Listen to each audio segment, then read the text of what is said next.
Here I have OPPO K11 and today I'm going to show you how to enable Do Not Disturb mode on this device. So to do this, firstly you have to go to the upper bar and here you can find the button Do Not Disturb. So by tapping on it once you can switch this mode. By holding your finger on it you can access some of its settings and go into more, So here you can set up a schedule for Do Not Disturb, like you can select start time, end time, and on which days it will repeat.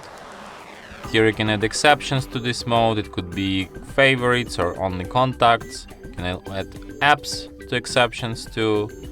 You can set it to ring for repeated calls. Repeated calls from the same number within 3 minutes will not be silenced, and you can also mute media when Do Not Disturb is enabled. So yeah. And that's it.